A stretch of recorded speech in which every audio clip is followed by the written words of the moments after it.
Hello everyone, it's Jennifer McCreath. It is Tuesday night, December 10th, 2013.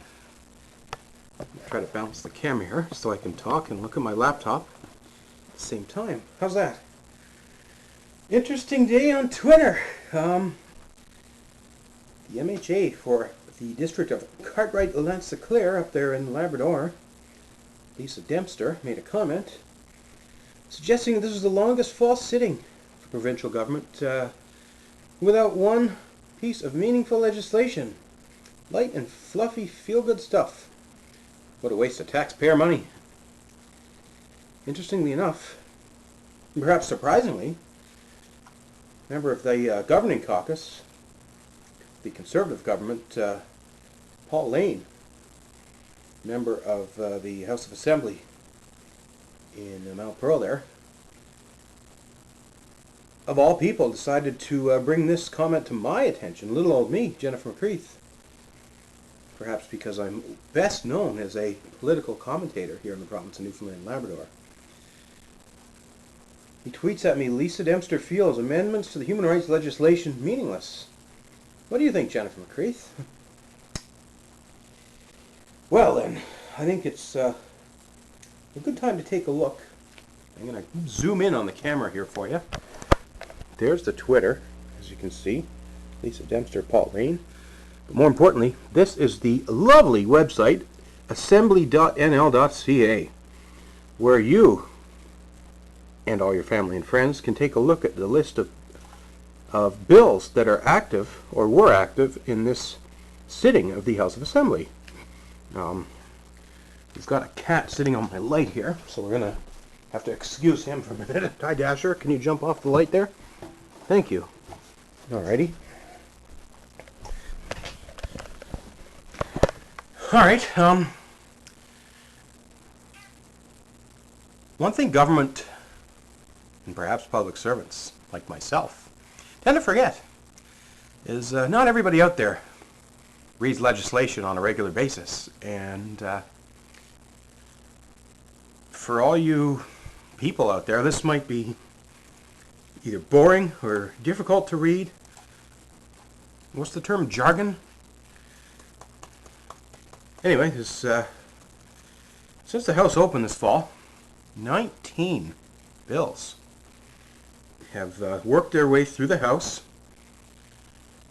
which requires 3 separate reviews known as readings, 2 of which require debate. And it takes effort to table a bill, debate the bill, pass the bill, then have it sent over to a process known as royal assent, where the bill becomes law. In this parliamentary session, 19 bills, amazingly enough, were, I don't know if the right word is proclaimed, or they were assented by the royal entity who does such a thing. Today, the last day sitting of the House, so tell you what I'm going to do, folks. I'm going to very quickly review all 19 bills, and I'm going to offer some opinions and thoughts on them, and we'll ultimately go back to Lisa Dempster's assessment and determine whether or not these bills were fluffy or if they added value to the citizens of this beautiful province. So I'm going to balance my camera back here again. Hopefully it won't fall over there. Can you see me? Nope. Whoa. There we are. It needs to be a little higher, but how's that? If I bend over like this and read, can you see me? Hi. All right. Let's see here. December 10th, the Services Charges Act was amended. I'm sure all of you know a lot about the Services Charges Act. To be honest, I had never heard of it before until today. Bill 5.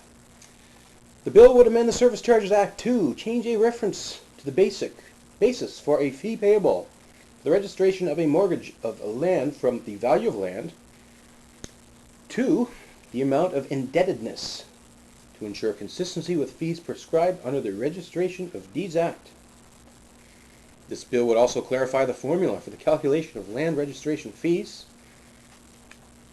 And thirdly, it will update the Act to include a reference to the Registration of Deeds Act 2009 and add a reference to notice of mortgage to be consistent with that Act. Well, I got to be honest. I guess first of all, there's some of these acts are brand new pieces of legislation, while the majority of them are amendments to existing acts. This is a piece of legislation that's already existed and is being fine-tuned, supposedly and allegedly for the betterment of our province and the people here. So should we be taxed based on the value of land or based on the amount of indebtedness? On the surface, I think that sounds like a good move. It's not something that affects me personally because I don't own land. However, I can understand why and how a landowner or someone who's borrowing money, I can see how this could make a major difference. I like the change. I agree with the change. Is it fluffy or is it hardcore solid stuff? It's really in the eye of the beholder. I'm going to say that that's worthwhile, although it's not necessarily a earth-shattering piece of legislation. So let's park that one. We're going to move on to the Highway Traffic Act Amendment, the first of multiple. This is Bill 6. This bill would amend the Highway Traffic Act to require drivers to reduce speed and move over when passing an emergency vehicle or designated vehicle that stopped on or along the roadway and introduce associated penalties.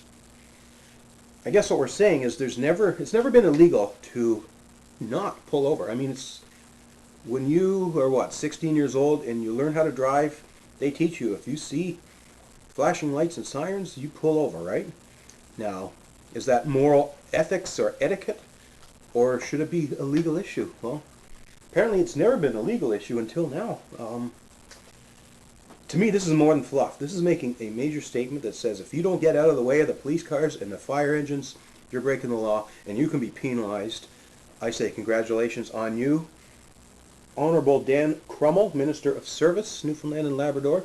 This is definitely a worthwhile bill, and I say thank you and congratulations to you, Government of Newfoundland, for introducing it and passing it. Let's see here. Number 3, Revenue Administrations Act. Oh, look, that goes back to May, so I won't touch that one.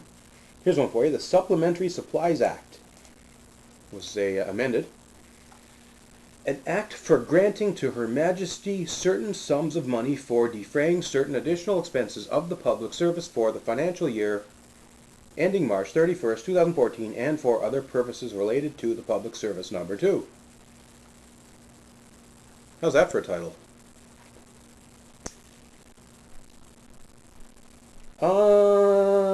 May it please Your Majesty, whereas it appears that the sums mentioned are requested to defray certain... Okay, you need to be a lawyer to understand some of these terms. When you hear words like Her Majesty and the Crown, we're basically just referencing the figurehead. The head of government is actually the Queen of England here in Newfoundland, Canada. She is represented by local representatives, but from a standpoint of notation, that is the term that is used rather than say the government or the people or the province. We refer to its entity as the Crown. Basically what this is about is, what is it about? Additional expenses of the public service for, I think, now in my opinion, I'm pretty sure this is fluff. We have a budgeting process, and I guess after the budget was done, government decided that we have some more expenses here that we didn't foresee or didn't realize, so we need to create a piece of legislation to amend the limits we imposed on ourselves. I kind of know the background of this, or at least I think I do. I think it has to do with the negotiation of the public service agreement with the collective bargaining units for public service employees, and the fact that a little bit more money is going to be paid to these public servants. As a public servant, I'm not going to say it's bad news to give us more compensation for the work that we do. At the same time, I'm not sure a piece of legislation is really necessary for this. I mean, you knew these negotiations were coming up. You knew there was going to be budgets.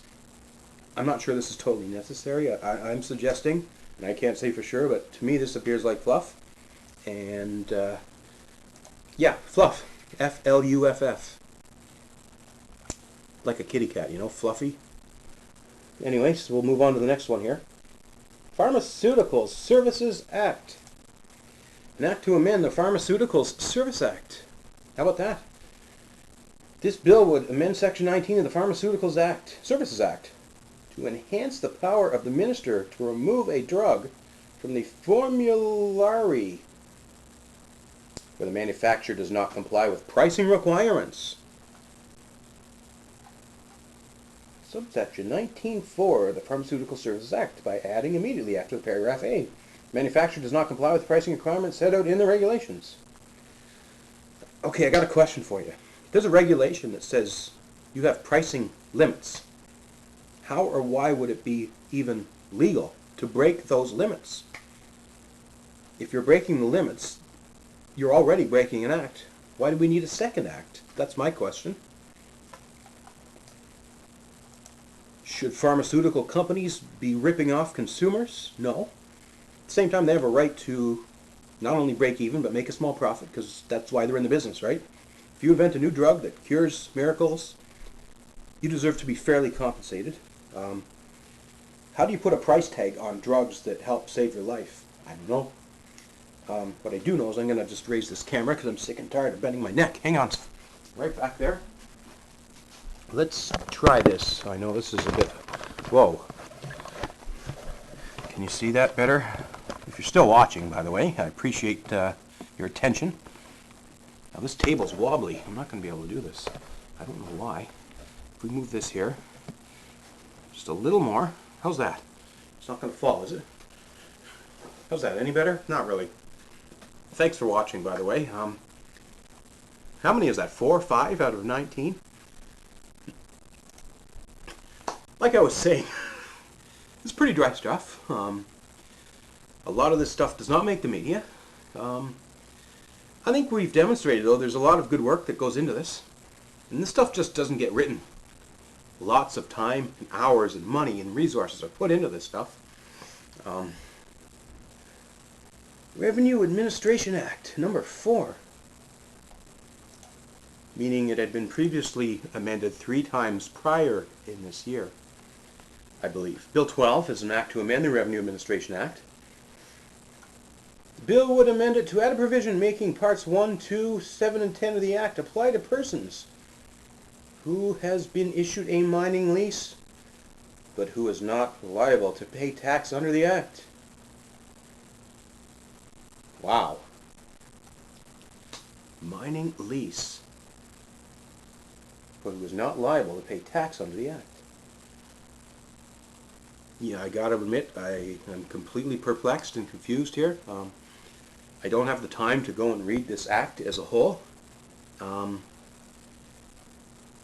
not sure I understand why somebody in the mining business who's looking to get a lease would not be paying taxes. I'd like to hope if you own property and if you run a business that you would pay taxes. So the very nature of the thought that someone could bypass that process, I'd like to hope is under extreme special circumstances that have been given appropriate consideration. How about someone like, say, me, Jennifer McCreath, who wants to get a lease and run a mine, but I don't want to pay taxes like everyone else? I'd like to hope that there's a darn good argument before something like that will be approved. So yeah, I don't know how much value this adds to the 750,000 people that live here, but I'm sure it affects a few. And yeah, don't know what to make of that one. We have a Highway Traffic Act Amendment number 2. The bill would amend the Highway Traffic Act to define a school zone and prohibit speeding in a school zone. You mean we've never done that before? Prohibit slow-moving vehicles from being driven on a highway with a speed limit of greater than 80 kilometers an hour. Okay. I can see how that would be valuable. You don't want slow-moving vehicles on a highway that are going so slow that people literally come up on them and smash into them. Require emergency vehicles to stop at a red light or a stop sign before proceeding through it. Wow. I mean, that's a very valid point. Lights and sirens, you're on your way to an emergency. The last thing you want to do is get into a car accident. Risk versus reward. I mean, this is intriguing. If you're driving an ambulance or a police car, you're rushing to get somewhere important. Should you be required to hit stop signs? And I say, yeah, it probably is worth it. Even if it takes you an extra minute to get where you're going, at least you know you're going to get there safely. I like this one. And I think that's very, very good piece of legislation. Limit the number of occupants in a vehicle to the number of seatbelts in the vehicle. Well, yeah. I'm surprised that wasn't legislated 30 years ago. Prohibit passengers from riding on a portion of a vehicle that is not designed or normally used for carrying passengers. Yeah. We don't want people sitting in the back of a pickup truck or on the roof. Increase the reportable accident damage threshold to $2,000. Wow, it used to be $1,000. You didn't have to, if you're in a minor car accident, you didn't have to report it. Meaning $1,000, now it's $2,000. I guess with inflation and all that sort of stuff, it doesn't take much to get $2,000. All right, I'll give it to you. This is, and I mean to give it to you, government, this is a great piece of legislation. I really like what I'm seeing here. This is not fluff. This adds significant value. Lisa Dempster, you might want to read this one. Okay, I've been talking for 16 minutes. I'm not going to waste time going through each and every one of them because you're probably not going to want to watch this video much longer.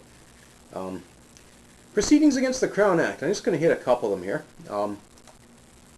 This one I found rather strange. The bill would amend the Proceedings Against the Crown Act to remove outdated references to articles in agreement or internal trades.